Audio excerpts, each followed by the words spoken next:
How's this the start of the season? I can't say enough about my coaches and my players about doing what they had to do to get ourselves in shape. I'm telling you, these kids ran hill after hill after hill, sprint after sprint after sprint. They did what we asked them to do. They cut the sodas out. They cut all this other mess out. They started drinking water, Gatorade, and taking care of the bodies. And I'm gonna tell you now, you saw the difference tonight. We didn't cramp.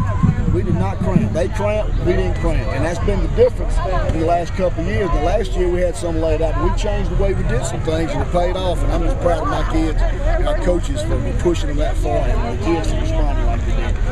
Defensively, Reeltown outside of probably one or two long plays really couldn't do anything all night. What was most impressive? Defensive line. Our defensive line played well all night long. You know, they got on the corners a couple of times, missed assignments, things like that. But our defensive line, and we were concerned about that. We got a couple of guys in there that was playing different positions, and we didn't know how they were going to respond. Our linebackers played well. You know, they filled the gaps like they're supposed to. Secondary did a decent job. You know, went to sleep right before halftime right there. And, you know, we talked to the guy, you know, they either going to hit him or throw a long pass. You got to know that. And that was my stupidity.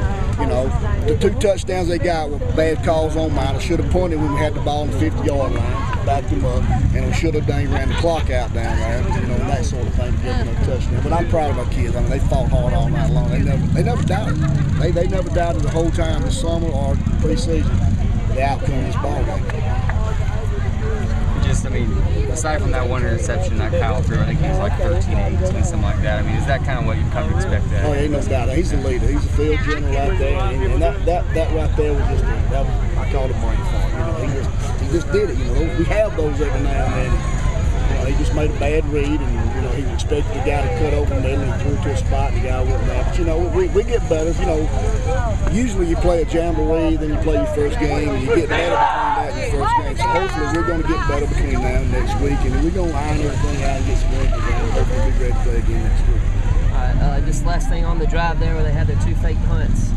Once they got the second one, if they intentional fake punts, I don't know. But how important was it to stop them there and push them back there? It's very important. You know, the first one, they saw what we were doing with our outside guy. Outside guy was coming across, hitting the center. He was trying to get a return back up the middle. They saw that. They made a good call. They ran the fake that away.